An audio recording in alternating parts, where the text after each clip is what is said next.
Bienvenue, nous allons remplacer un radiateur. Voilà ce qu'il vous faut pour cette tâche.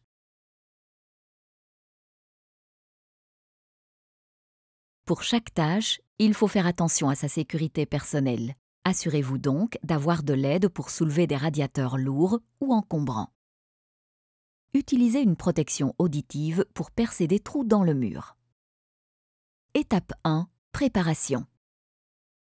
Tenez compte de la puissance de chauffe en choisissant un nouveau radiateur. Il doit pouvoir générer suffisamment de chaleur pour l'espace à chauffer. Pour enlever le radiateur, il faudra d'abord vider le système de chauffage. Retirez la fiche de la chaudière de la prise murale. Prenez un radiateur en bas de la maison et posez un tuyau sur la vanne de purge et conduisez le tuyau vers l'évacuation ou l'extérieur. Ouvrez la vanne de purge à l'aide d'une clé de purge et videz l'eau du système. Si l'eau commence à couler plus lentement, allez à l'étage et ouvrez une des vannes de purge. Ouvrez la vanne de purge du radiateur que vous voulez enlever, laissez l'eau s'écouler et refermez le radiateur. Étape 2. Enlevez le radiateur. Desserrez les conduites d'alimentation et d'évacuation du radiateur à l'aide d'une clé à molette Bako. Tenez un tissu prêt pour essuyer les résidus d'eau encore présents. Dévissez le radiateur du mur. Si les deux raccordements du radiateur se trouvent du même côté, alors vous pouvez le basculer un quart de tour de l'autre côté et le poser. Si les raccordements se trouvent des deux côtés, il ne sera pas nécessaire de le basculer et vous pouvez le déposer debout prudemment sur un tissu. Si vous le basculez trop, de l'eau noire peut en sortir. Bouchez la conduite si vous allez d'abord traiter le mur, si vous n'installez pas de suite un nouveau radiateur. Étape 3. Tirez les conduites. Si l'ancien radiateur est remis en place, vous devez le raccorder de la même manière que pour le démontage. Continuez alors avec l'étape 5. Pour placer un nouveau radiateur, veillez à ce que les conduites se trouvent au bon endroit. Il y a une multitude de radiateurs avec des points de raccordement différents et vous devrez probablement adapter la conduite. Procurez-vous les raccords et tubes qu'il vous faut pour les prolonger. Si vous en achetez trop, vous pourrez les rapporter au magasin, s'ils sont encore dans l'emballage fermé. Utilisez un coupe-tube ou une scie à métal pour couper les conduites. Les conduites doivent être ébavurées avant d'installer les raccords à compression.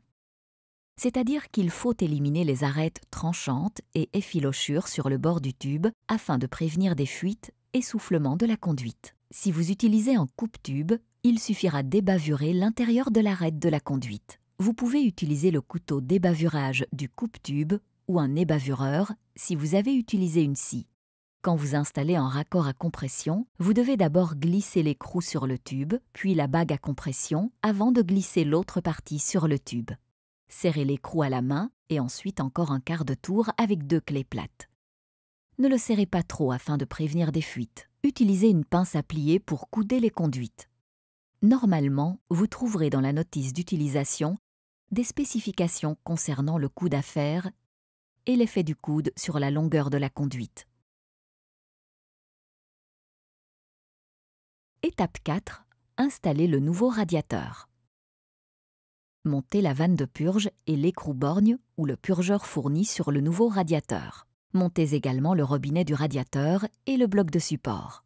Vous devrez probablement l'acheter séparément. Fixez le support à niveau au bon endroit sur le mur. Percez les trous d'abord avec un marteau perforateur. Suspendez le nouveau radiateur au mur, amenez les conduites vers les raccords. Raccordez la conduite d'alimentation sur le robinet du radiateur et la conduite d'évacuation en bas du radiateur. Serrez d'abord les accouplements à la main, puis serrez-les correctement quand tout est parfaitement en place. Utilisez 2 clés plates pour le faire, une clé plate sur l'accouplement et une clé plate sur l'écrou. Étape 5. Remplir le système. Vérifiez d'abord si toutes les vannes de purge et purgeurs sont étanches et si tout est bien serré. Le point de remplissage se trouve souvent près de la chaudière. Raccordez le robinet à un point de remplissage à l'aide d'un tuyau et assurez-vous qu'il n'y a pas de fuite. Ouvrez le robinet au point de remplissage, puis ouvrez le robinet d'eau. Remplissez le système à environ 1,8 bar, puis refermez tout. Vérifiez si aucun des accouplements et raccords ne présente une fuite. Maintenant, le système doit être purgé. Pour de plus amples informations concernant la purge d'un chauffe-eau, contrôlez à nouveau la pression après avoir purgé les radiateurs. La pression doit se situer entre 1,5 et 2 bars. Remplissez plus d'eau dans le système si la pression est trop basse. Vous pouvez à nouveau insérer la fiche dans la prise murale quand la pression est en ordre. La chaudière va se remettre en marche. Si vous avez bien travaillé, il fera bien chaud dans la maison. Et si ce n'est pas le cas, alors courage pour l'hiver. Une petite remarque. Vérifiez de temps en temps les accouplements et raccords après la mise en service du système. Serrez les accouplements qui ne sont pas bien serrés. Pour les radiateurs design, il sera pratique de placer un tube d'écoulement.